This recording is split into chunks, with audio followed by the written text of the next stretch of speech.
right away, first, the animation, they were definitely saving it for these last two episodes. They were phenomenal. Mark tackles Conquest and he's dragging him through the air, and then Conquest just halts all his momentum. Dude, that was stops insane. That I shouted when we were watching that because that was so cool. How fast do you think Conquest had to have been flying backwards to stop the force of Invincible flying forwards?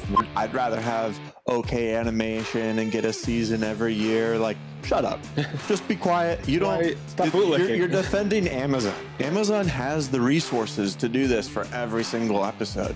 Other shows' animation is good and consistent throughout the entire show. Atomy finally showing her powers, that she is one of the strongest humans on Earth right now, and that she went toe-to-toe with Conquest. Welcome to Backseat Directing, where we talk about movies, TV shows, comics, and more. We're your hosts, Andrew and Aaron. We put out new episodes every Monday and Thursday. And on this episode, we're talking about the finale of Invincible Season 3. 2, 1, action.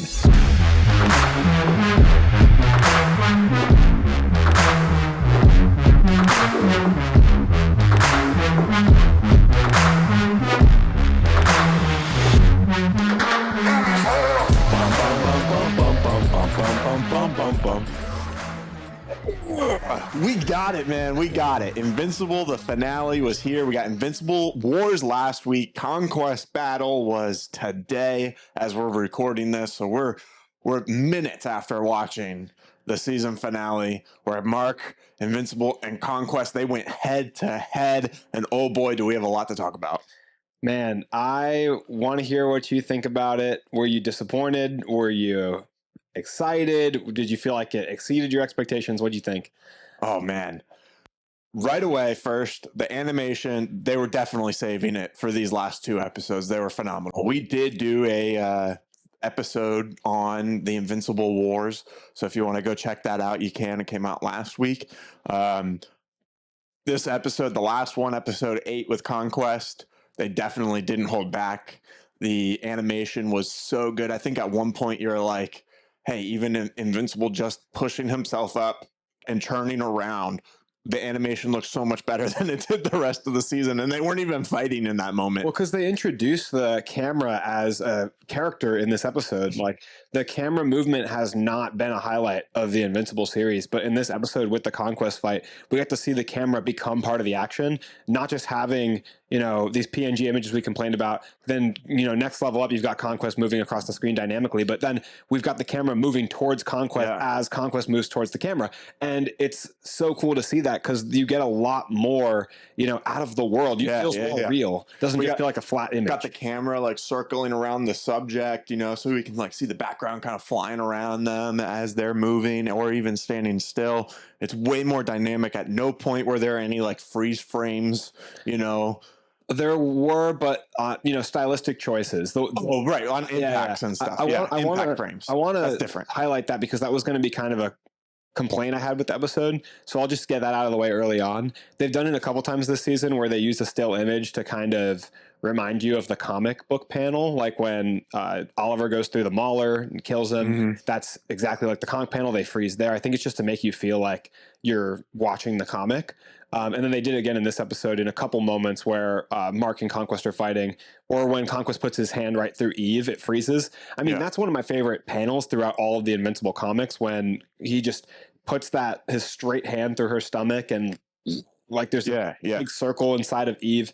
It takes me out of it a little bit in the show format. I get why they would choose it. I get that it's stylistic. I'm not saying it's inherently bad. Just for me, it kind of bugs me.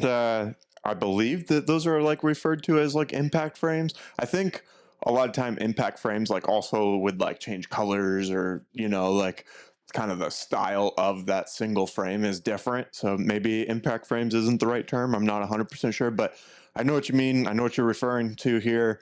For me, it doesn't take me out of it. I think it's cool.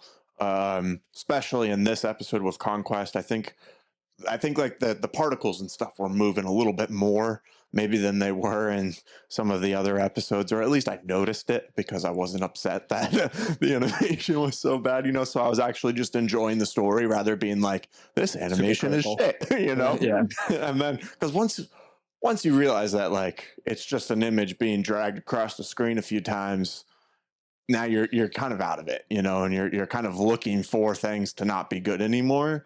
But in this one, since the animation was stellar throughout, I wasn't even really looking at the animation in a way, you know, because I was just sitting there watching the story unfold.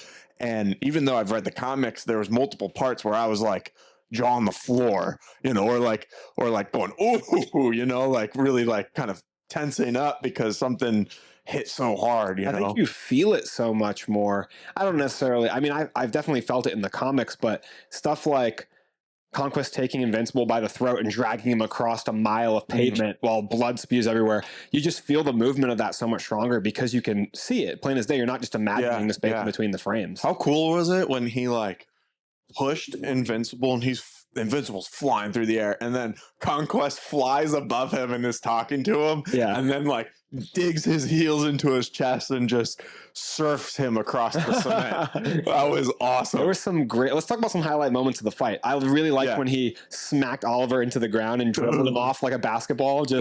That was so sick, brutal. And then the one where I had another favorite on deck, but there's so many different good ones to pick from.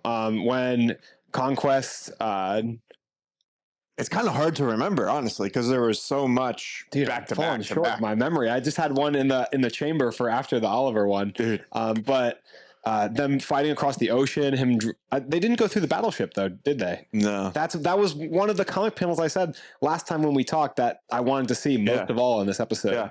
Look at you talking about a positive and you immediately switch it to the negative. Let's go back to the positive. Well, do you remember some of those other moments that you were thinking of, or? I'm trying to. I'm on the spot right now. Dude, you're having like an Aaron moment right now. Here's some of your favorite moments from the fight. Dude, you're right. It's so hard to think of a specific one. Yeah, but like that's my character. You know, like the headbutts at the end of the fight were amazing. Yeah, that was sick. The Eve's hype moment when she powers up and like we start to see her using her powers creatively again, like in the Adam Eve special. She makes the air denser. That's the one I had in the chamber. It's when Mark tackles Conquest and he's dragging him through the air, and then Conquest just holds all his momentum. Dude, that was insane. I shouted when we were watching that because that was so cool. How fast do you think Conquest had to have been flying backwards to stop the force of Invincible flying? Yeah, he was full tilt flying into him. So you've like it goes back to again what Omni-Man said in season 1, where he was like, "We fight in a 3-dimensional space." He's using the strength of his flight and displaying that power. It was like such a flex. I liked when he was talking to Oliver and he's like, "Why don't you take a timeout?" So I go backhands him, flies up in like a frame and knocks him. Or like I think Mark hit. I don't know which one hit which one, but it was like a palm and it went flying. Conquest did that to him. Yeah, he's boom to Mark, I think. And then there's a great moment when Oliver first shows up to the fight and just smacks Conquest. That was so exciting. Yeah, hit him hard. That guy has some balls. Oliver said he's old as dirt. We can take him. Dude, just naive and stupid, which makes him dangerous. I still love his voice acting. I think it might be my favorite voice actor of the season. Oliver? Yeah, I just love the quality of his voice. I think Steven Yeun delivers as Mark every single season. So I always have him at the top of my Mount Rushmore every season. But Oliver just sounded so good for the role. You wouldn't even be a slave in my empire. Dude, bars. If I could like snap and whatever this is, I would do that right now. But I can't do that. So you had complaints about Conquest a little bit about Conquest's voice not being bassy enough. How do you feel now that we've had so much more from him? I feel like it didn't bother me, but it also still doesn't feel like it fits. And I don't know if it's just because I've read the comic, so I've had this like kind of voice in my head of what he would sound like Thanos' voice, probably. Yeah, or if it's actually like feels out of place, and I'm leaning towards it kind of just feels out of place, but I'm obviously biased, you know, because I have read the comics and created my own. It works for me, to be clear to the audience. I like it. I like Jeffrey Dean. I think it sounded much better in this episode than the original line deliveries in Invincible Wars when he first showed up. I don't think those lines hit as hard as they should have. Oh, you don't think so? I keep hearing it in my head. No. You were given time. You were given more than most. Yeah. I think it can grow on me, you know, like I'm definitely open to it. It's not like I'm hating on it or don't approve or whatever. It's just different than what I was expecting. The dialogue And of I'm getting over. Conquest, I'm trying to get over that. You know? I think the dialogue of Conquest is so strong that it's hard Oh to yeah, not work for me. It just it yeah, sounds so yeah. excellent, you know. He's eloquent in a way, like he's eloquent, You like got a little emotional vibrant. there. It's like I'm all alone. That's not in the comics. You know, like That is not in the comics. everyone fears me and all that stuff. When he hit that line, he said, the Viltrumites fear me. I'm good. I'm so good at what I do that each time they send me off for a mission, I become more effective, but they fear me even more. And then he hits with that crazy bar, take it to your grave. Yeah, I was like, oh shit. yeah. There's so many like hands on my heads, jaw to the Didn't floor. he say like too like I'm a product of my own success or something Yeah. like that? A victim of my own success because he's so good at conquesting planets. He Like, doesn't even have a name. I don't. Yeah, A I don't title. even have a name. Just a purpose, I think he said. Yeah, Which I think is funny because I don't think they really touched on that in the comics, but he doesn't really have a name. You know, like yeah, Nolan has a name, Thrag has a name, Argall has a name, yeah. Craig, but then Conquest is more of a. Is it just like did Nolan change his name when he got to Earth? He says in the comics that his name is Nolan, but it's pronounced different. I think it's written Nowlan or something like that. He just tells because Debbie says, "Is that even your real name?" And it basically is. Okay. So I was like, that's an Earth ass name right there compared to Thrag. The last name had to have been made up. Holy Like fuck. Grayson had to have been made up because no other Viltrumites really have a last name. They just have like a title. Yeah. Like General Craig, you know? Yeah. Or Thrag sounds like a last name. Grand you know? Regent Thrag. Yeah. Such a badass title, by the way. Grand Regent. Dude, what'd you think about like when it was kind of mirrored the final of the first season when Conquest grabbed Mark and they just went through that whole crowd of people? That was great. We haven't seen anything like that in a long time, you know. It was a lot like the first season, like you said, when Mark's getting beaten through the buildings, beaten through the train, and his face is being basically used as a weapon against humanity. And that whole beach scene was absolutely insane. People were getting melted and shredded just in the aftershock, in the blast wave of them flying through. Yeah. People they didn't even touch. So Yeah. that's what I was looking for from this world. Is I was looking for the impact of their fight on the world. Like even with the Anissa fight, which I think was very cool, was lacking that just a little bit because it was kind of short. But this we really got to see, and I know it sucks because the more we see of this, the more we have to see Mark just go, "Oh, I killed so many people. It's all my fault. New York got destroyed." Well, hey, he's changing now. He's going cutthroat. Yeah, he's like, hey, if anyone threatens my family or anyone I love, I won't hesitate. No, but I really like seeing the impact on the world. I think that's what makes me feel their strength more than anything. That's what annoyed me about the prison fight out in space is they would just hit each other and there'd be like a shockwave. But in the context of being on Earth, when Conquest hits Mark and he goes flying into a building and dead bodies are flying around, people falling out of buildings, it gives the perspective of them being godlike. Kind of like, Zod versus Superman in Man of Steel, but then it makes humans feel like ants. It just gives us this perspective of their power and strength and how insignificant a regular human would be to them. And the scope of death, the amount of people that die, in just vast numbers makes them feel so inferior. So it really highlights their strength, not just their power, but the magnitude of what one Viltrumite is, how much it would take to kill one Viltrumite versus 100,000 regular humans. So I really love that impact on the world. And it's just so cool to see them traverse to different environments across the ocean into space. I mean, Conquest did that thing where he turned his blood into a little frozen heart. That wasn't in the comics either, but just doing really creative stuff, creative environments, stuff like that. Yeah. He's like, I love you. Thank you for fighting me. This is my favorite thing in the world. I love to fight. I want before because I want to talk about like how it held up to our expectations. I believe that you asked that earlier. But before I do, I want to talk about the IMDb ratings for this season. There's 4 episodes above a 9.0. We have episode 2. First 2, right? Oh, nope. The first one's only at an 8, which is kind of surprising. The first one was a good one. I thought the first 3 were solid, But yeah, episode 2, A Deal with the Devil, has a 9.2. And then we go to episode 4, You Are My Hero, 9.2, which that's the one with Omni-Man and Alien, Alan the Alien. Oh, I kind of would have thought they would have had the Powerplex episode in here, but I guess not. So close, 8.9. Yeah. But yeah, and then the last 2, have a 9.8 and a 9.9. And that'll obviously change a little bit probably because it's so fresh. It's Thursday. It just came out today. This one's at a 9.9 right now. It's at a 9.9 out of 10. Golly. And I can really only think of like one complaint with the episode itself, which I think it's a very small nitpick, especially compared to some of those middle episodes where we were kind of frustrated, especially when we were making some of our social media content that we've been pumping out.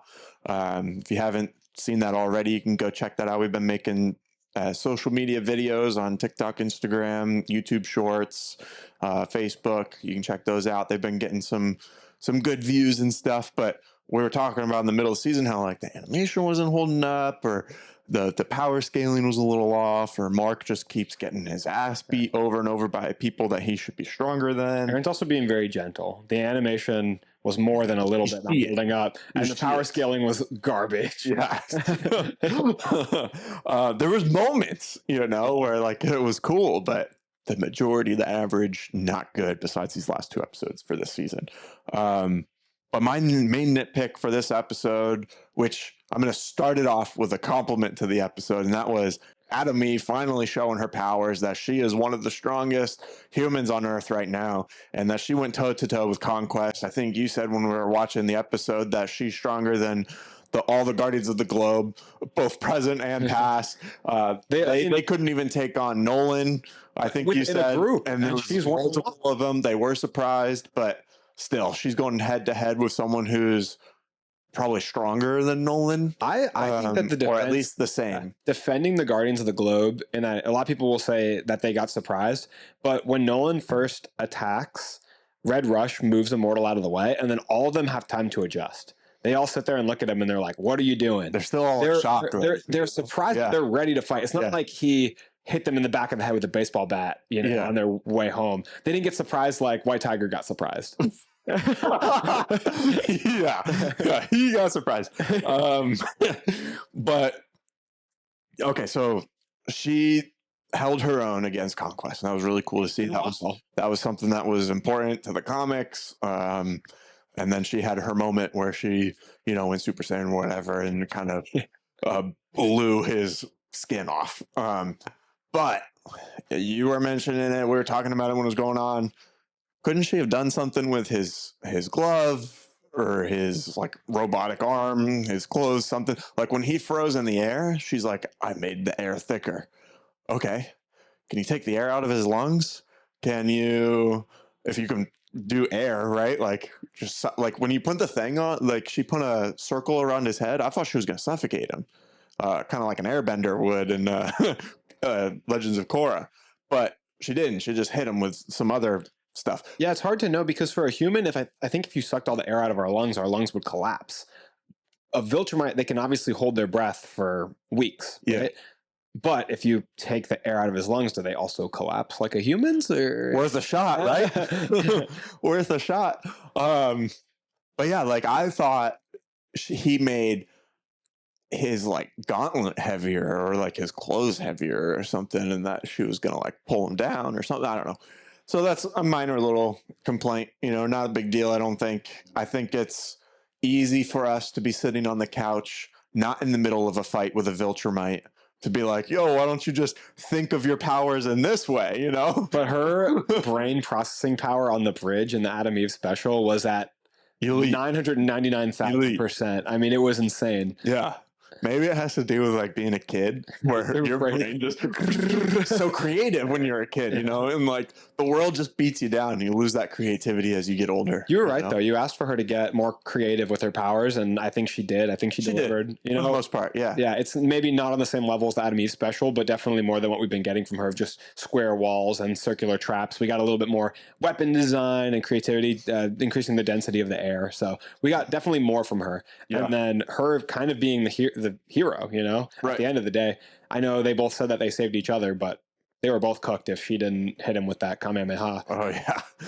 So what did you think? Is there any little nitpicks that you have for this episode? And then how did it hold up against your expectations of this episode? Because as soon as we watched season 1, we read the comics, and then we every time we've done an Invincible episode, when are we getting the Invincible Wars? When are we going to see Conquest? Like, that's what we're looking forward to. I pretty much don't even remember anything after this from the comics because it's such a highlight.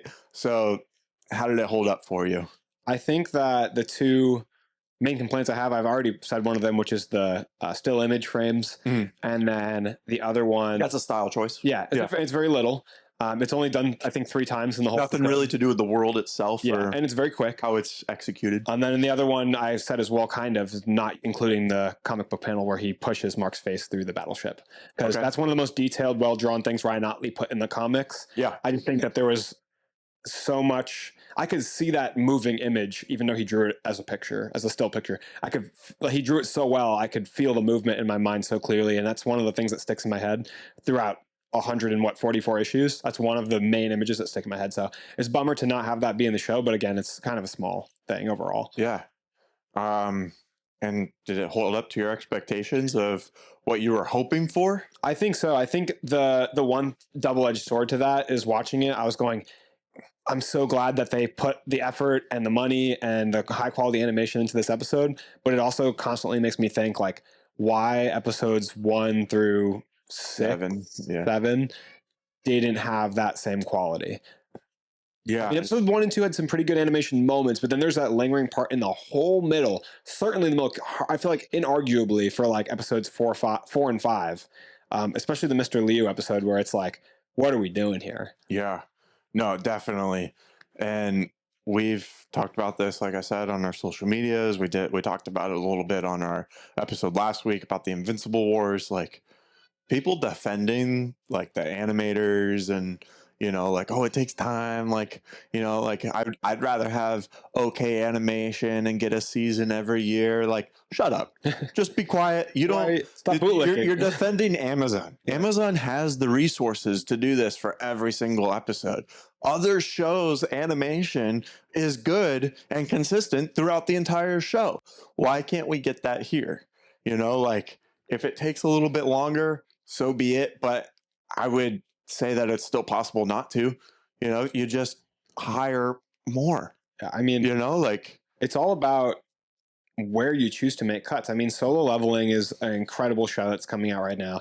They had a season last year and a season this year, 12 or 13 episodes each, and every episode looks great. Sure, there are moments when they're talking where that's okay. That's not what we're complaining. But every time there's a fight, they deliver. Yeah, every time that they need to show movement, they're cutting wide. They're showing full body movement. You know, they're making it where it's impactful. Yeah, I'm okay with like those little animated tricks where, you know, like you have a freeze frame and kind of only the mouth is moving or whatever. You know, like, I'm okay with that. But like, when you start putting that into the action, it's like, come on, you know, what are we doing here? Like, now I know, or it's just taking me out of the show, you know, like, now I know that like they're trying to save money here rather than actually service the story.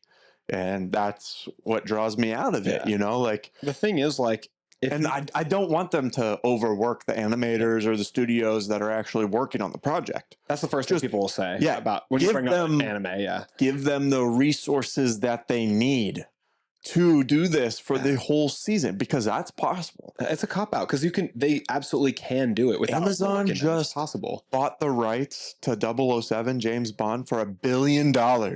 So you're telling me you can't put in an extra couple million to make each of these episodes good when this is one of your biggest draws to Amazon right now, Amazon Prime? Give them more staff on the animation team. I don't know. Yeah. Like, you have the money to do it. Right. Creatives have such a hard time out there finding a job. I guarantee you there is a line of animators out the door that need work. Yeah. Hire more people. Exactly. They're not doing the next Into the Spider-Verse right now because all the animators quit. Come on. You know? Hey, we're hiring. Yeah. Like, what are we doing? You know? What better could you put on your resume than that? Yeah. If I had to choose, that's what I was going to say. Basically, in this conversation, I was going to say, If I had to choose between saving on the Mr. Leo episode and putting that money into the Conquest episode, I would choose. But we realistically shouldn't have to Yeah, choose because that's they the have all the problem. money. Yeah.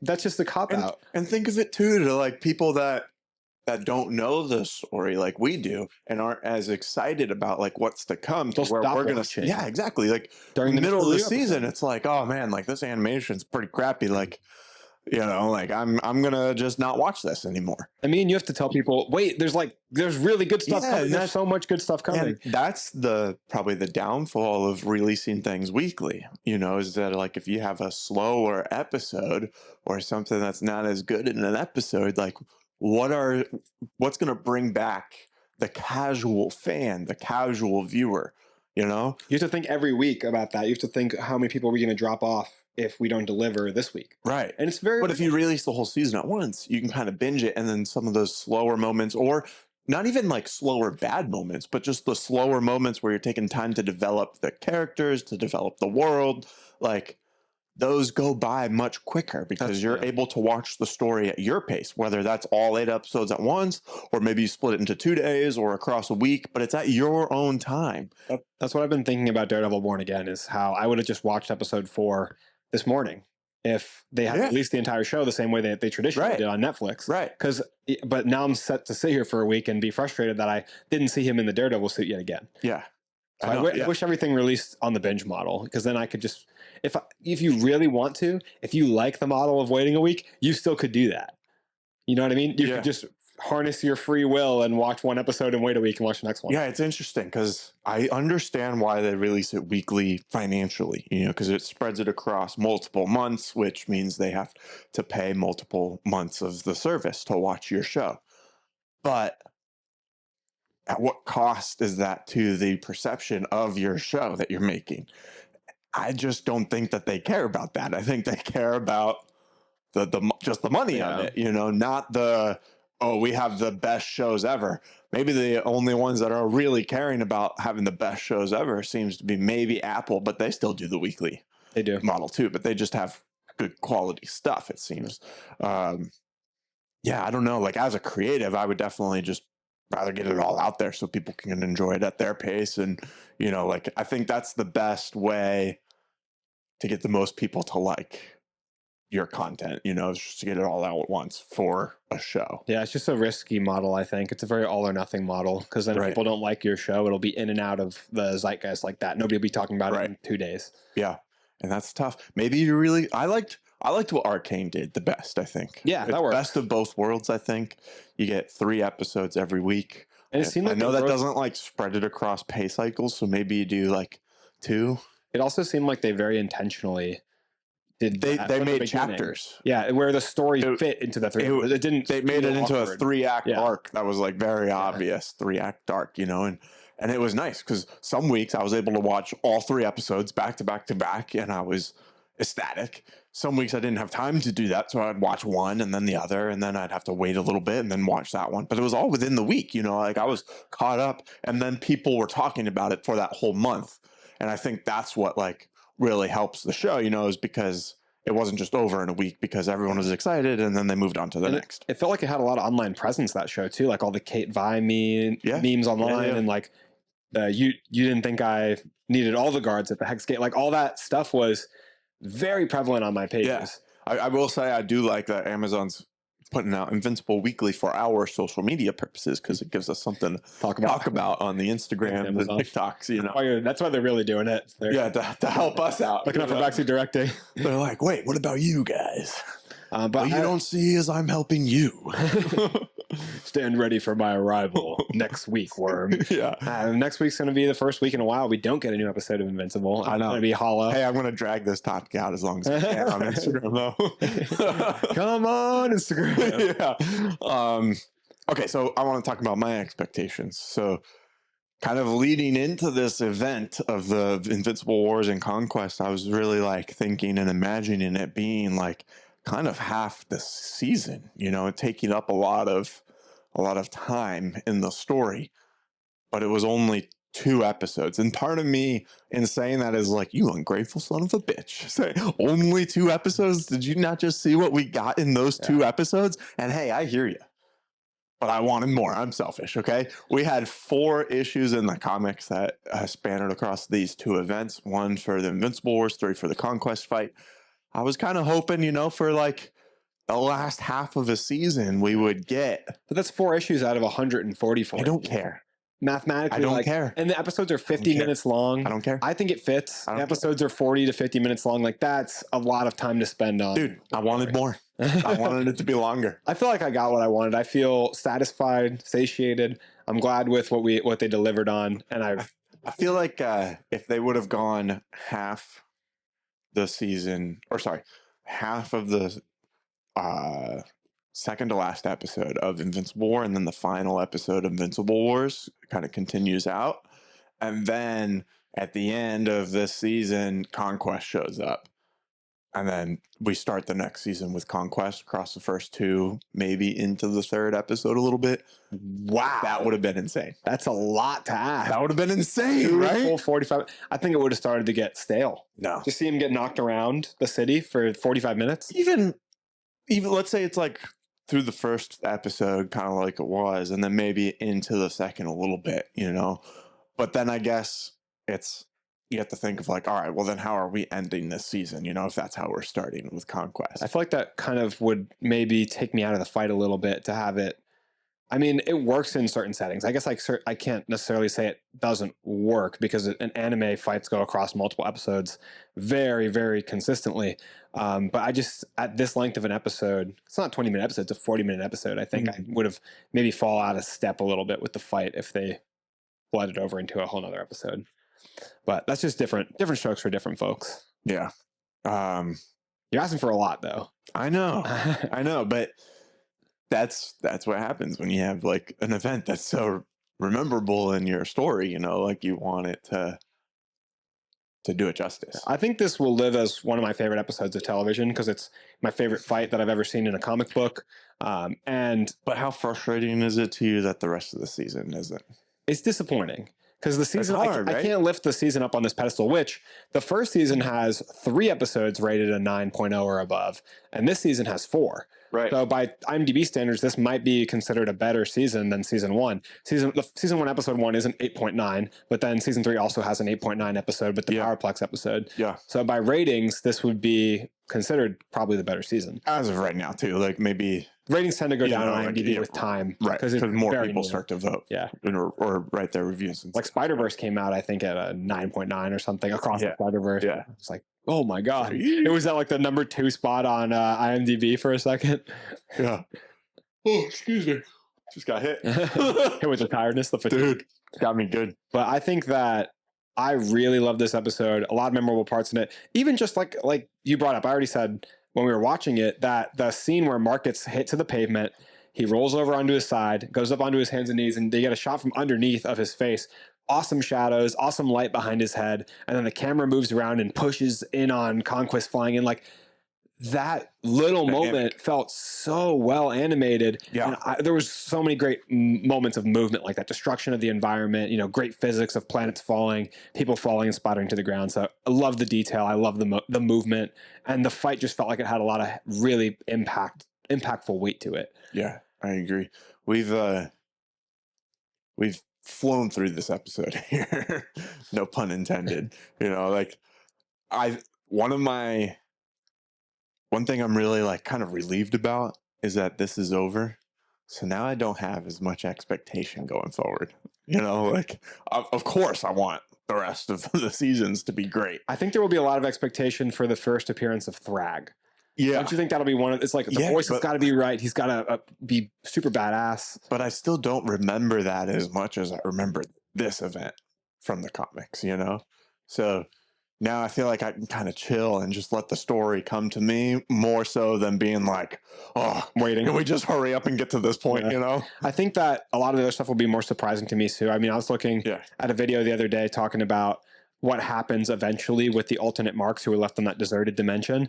And I was thinking, I don't remember I don't much remember about this at at all. all. Yeah. And so it'll be exciting for some of it to feel new to me, assuming I don't go back and read the comic books again, because I haven't. Almost don't want to. I want to, but I don't at the same I've time. been really having the itch to read them again, but that's the curse, is like, if I can forget some of it, then I'll really enjoy the next couple seasons more, because I don't remember the order that well or a lot of the specifics.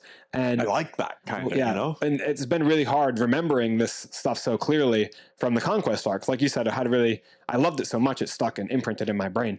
But, 100 other issues to keep track of. Some of it's come and gone. So it'll be cool to watch some of it kind of with closer to the eyes of the viewer who doesn't read comics. Yeah, it seems too that they're starting to slightly change more of the comics now, which I think is fine, I mean, it's not fine if they do a worse job, but I think Kirkman's working on it. I think it's good to kind of adapt the material, and don't give me just a 1-for-1, which they definitely haven't.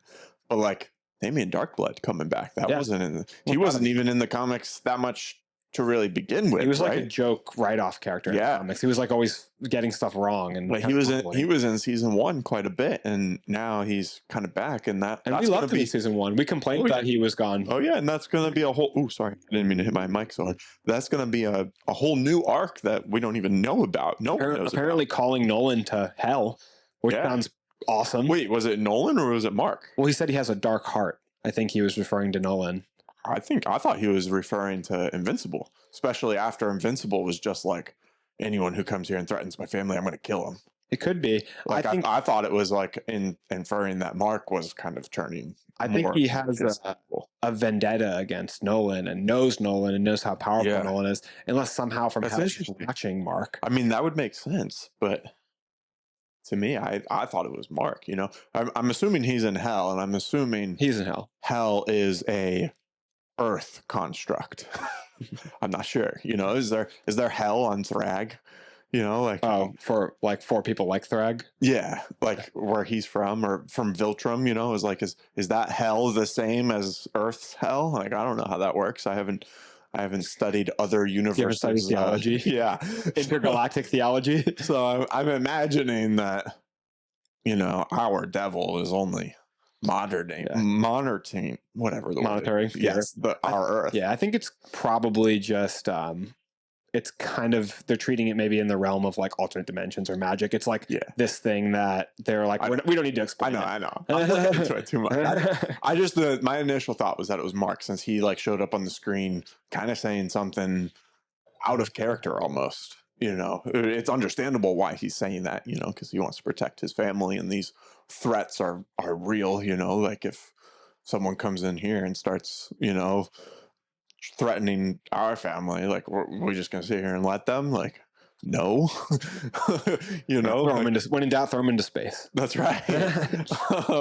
So yeah, like it's understandable why he's saying that, but I just thought like, he's kind of taking a turn here. Well, time's going to tell, because it's a story, like you said, we don't have the answers to, because it's not in the comics. Anything else you want to talk about before we wrap up this episode? So far, I'm liking it. We've gotten through a lot. I don't know what to put for expectations for next season, because, like I said, my memory is a little bit hazy. Yeah, I don't even know what happens next. It would be cool to get into the coalition of planets and have Mark finally meet Thetis. Yeah, because good recall there. That was thank good. you. I was a deep pull, dude. I saw, but you got there quick. I kept thinking Argyle. I'm like, not Argyle. No. But do you want to get into spoilers a little bit? Because there's something, or comic spoilers, that I kind of want to talk about. Yeah, sure. So if you haven't read the comics, Andrew's going to be throwing stuff at you that you haven't seen in the show yet. So if you don't want that to be spoiled, go ahead and click off now. But before you do, hold on. Make sure you hit that like, subscribe, notification bell. Hit all. There you go. Ding. Hit that. Hit those to help us out. Check us out on Instagram, TikTok, Facebook. You're on YouTube, but we post shorts there too. Join the Discord. Yeah, that's right. We've been talking about Daredevil a bunch. It's still going on right now, so I'm sure we'll have another episode or two about that. We've been doing The Last of Us gameplay episodes where Andrew and I sit down and play The Last of Us Part 2, and we kind of shoot the shit and talk about the show. We shoot zombies. Boom. There it is. We talk about the show, about the game, kind of everything in between. So I have a lot of fun doing those. People are like, I already signed off. I already signed off when you told me to. Oh yeah, probably. I mean, our analytics show that no one makes it this far. All right, well, we'll sign off now anyway. I'm going to get into the comics if you don't want to hear it. So what I want to talk about from the comics is the introduction of Thrag and Thetis and his connection to Argal. So I think, from my recollection, Argal is like one of the original Viltrumites, like one of the oldest. He's like one of the strongest. Optimus Prime. Yeah. But Argal, I think, has a lineage that leads down to Thetis. And I think it also leads down to Nolan and Mark as well. And that's part of what explains why Nolan and Mark are so much stronger than the average Viltrumite, is they have the blood in their veins of this like super powerful ancient Viltrumite. Do you not remember any of this? You're looking very confused. No, I don't remember a ton of that. But I was just recalling that Nolan was telling Mark, read my books. And he never did. Did he do anything with it? He brought it back up. He was like looking through the books, but I don't think he figured anything out. He might have mentioned it to Alan the Alien. And Alan, I think maybe in the dorms in season 2, he mentioned it to Alan the Alien, and Alan's like, oh, space racer, yada yada. Really? I don't remember that. I remember them showing the story of Space Racer a little bit. Huh. I have to go back and rewatch season 2. Yeah. All right. Anyways, sorry. So this is gonna be like eventually Mark's claim to become Emperor Mark, when at the end of the comics, when he defeats Thrag and takes over. But I want to see Mark like grow into this strength, because that's the reason Mark is capable of such incredible things, that somebody his age or him and his dad fly through a planet. Yeah. That's what I'm wondering with my like predictions for season 2 is like, are we going to get to the coalitions of planets, and are we going season 4? Are we going to get Thetis developing the team with Alan the Alien, Battle Beast, Mark, Oliver, and Nolan, and are we going to get to them fighting with Viltrumites? Because that's season 4 already, and we're only going up to season 8. So I don't imagine. Where does the I didn't mean to cut you off there. You're good. I'm just done talking. Where was the robot stuff fit into all that too? I know that the robot stuff's at the very end. Yeah. But what about the robot stuff with Monster Girl, where they go like into the alternate universe and stuff, or planet, or wherever they go? Where is that all taking place? And then we still have all of the Dinosaurus Rex stuff, which wasn't our favorite parts. Dinosaur. I don't remember too much of kind of how that all came to be, but I remember not enjoying that character as much. So hopefully they improve upon that a little bit. But the timeline is very blurry to me. I think this is 20 issues away. What I'm looking at is 20 issues away from where the show is. And that had Rex and Monster Girl being older, and it had Mark being confronted by the Reaniman version of Mark. Which, if they're going to travel 20 issues for the next comic, then we'll potentially see Mark fighting I don't think that he actually fights them just yet, but him and Cecil are at odds, and Cecil's like showing him the Reaniman as a threat. There's a lot of Powerplex stuff in here as well. I don't necessarily even remember Powerplex being in the show this much. They have Eve's weight gain in this section. I think there's a part where Mark's teleported to an alternate universe for a little while, and Eve starts dating someone else. There's a part where Eve gets pregnant and has an abortion. Is that with Mark's baby? I think is in these 20 issues. Yep, it's with Mark's baby. I think there's the stuff with Anissa. I think she gets an abortion while he's gone, and he tells him when he gets back, because she didn't know if he was ever going to come back. It's heavy. The stuff with Anissa is further off too. I think that's in the 3rd compendium as well. So yeah, Thrag is right here. This is number 2. That's so crazy. My recollection of this is so spread out, because Thrag is on Earth in like issue 80. Okay, so we might see Thrag next season, huh? Yeah, let me get back to. No, I think very likely will see Thrag next season, because by issue 72 is the second fight with Mark in Conquest. The fight where they're like out in space confronting the Viltrumites. Okay, nice. I'm trying to get you guys like issue numbers so we can see just how close we are to that stuff. because the last issue I think we ended on in this season was like 62 or something. Oh my gosh, the dinosaurs stuff. We got it's already that's in the second compendium. So I guess Nolan goes back. Yeah, I know, because I remember being in the third one also, but he must come back. Yeah, so some of the next stuff we're getting, maybe they're priming up season 4 to have a lot of J.K. Simmons and Nolan, because there's a bunch of issues here where Nolan goes back to the Coalition of Planets with Alan the Alien now as an ally to help them get information and turn against the Viltrum Empire, because this is the last issue. This is Rex's funeral. This is what the show just ended on, and it's literally like page for page. So if you guys can see here, Rex's funeral is like a page before this. And then Mark and Eve kissing, Mark and Eve at home in his bed, Cecil with Thrag being trapped on, or I'm sorry, Cecil with Conquest being trapped underground. Here, the shot of the Sequids in the sewer. And right after that, we get into all the stuff with Nolan and the stories of him helping Alan figure out the Viltrum vulnerabilities, how to defeat them. Nolan being on the planet and having adventures with Alan trying to go and like get Space Racer, his laser, the Ragnar, the weapons against the Viltrum Empire. So Conquest could very well be in the next season. What do you think? Drag or Conquest?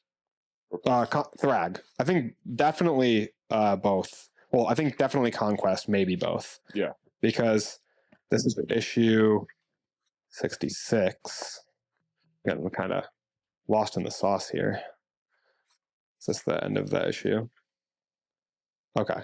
So issue 65 is where the show ends. And it literally ends with Mark saying, I won't hesitate to kill them. Exactly where the show ends. That's 65. And then Conquest, or I'm sorry, I'm mixing up names like crazy. Thrag is in like... You're confusing me more. A couple issues later. So we're only like 10 issues away from seeing Thrag. All right, so to recap, we have some cool stuff coming up. All right. Conquest is back again by issue 72, 66 to 72. And then a lot of this season 4 would take place in space. And Mark being reunited with Omni-Man and a lot of cool stuff. Cool. All right. Let's wrap up. That brings it. I need to get up and stretch. I don't know. I'm getting hit. I'm tired here. This chair, man. We got to get. Sorry for going back and forth for you guys, but I was trying to get you the details on what's might be happening in the next season. Well, I'm excited that the season at least ended on a high, to where now I'm like kind of revamped and ready to go for the next season. You know, because we were pretty bummed after last season, I think, and then in the middle of this season we're at a little bit of a low too. But now we're back on top here, you know, and for those that have stuck through, you know, hopefully they're enjoying the show as much as we have been too. I know, because I feel like it's hard to please us because of all of our expectations. So I'd expect if we're happy, I feel like everyone else should be happy. Yeah. Why doesn't everyone else have the same views and opinions as us? Unbelievable. Thank you guys so much for watching. Make sure to check us out on all of our social media platforms. We're on YouTube, TikTok, Facebook, Instagram, X. We're all over the place. Make sure you join in our Discord. Aaron, you want to tell them about that? Join. They kind of have the details if they've watched this far. Yeah, you already know. You know it. But yeah, we talk on there all the time about movies and shows that are going on, what we like, what we don't like about different shows and movies. We're doing polls and debates and ranking lists and stuff like that. If you want to join, it is going to cost you. You know, tax season's coming up, so we got to collect our money too, so we can keep this show on the road. Andrew, you tell them the price. Okay. Oh, I'm shy. You got about as much as they put into the Mystery Liu episode of Invincible, so it's absolutely free. Yeah, totally free. That episode didn't cost anything to make. That's rude to the people that did work on it. I'm sorry. That is our insults are purely directed at Amazon, not the people that have actually worked on the show. We appreciate you guys and all of your hard. We know you set out to make good work. We also know that you guys are watching this show, especially to this point of the episode. So thanks so much for watching, and that's a wrap.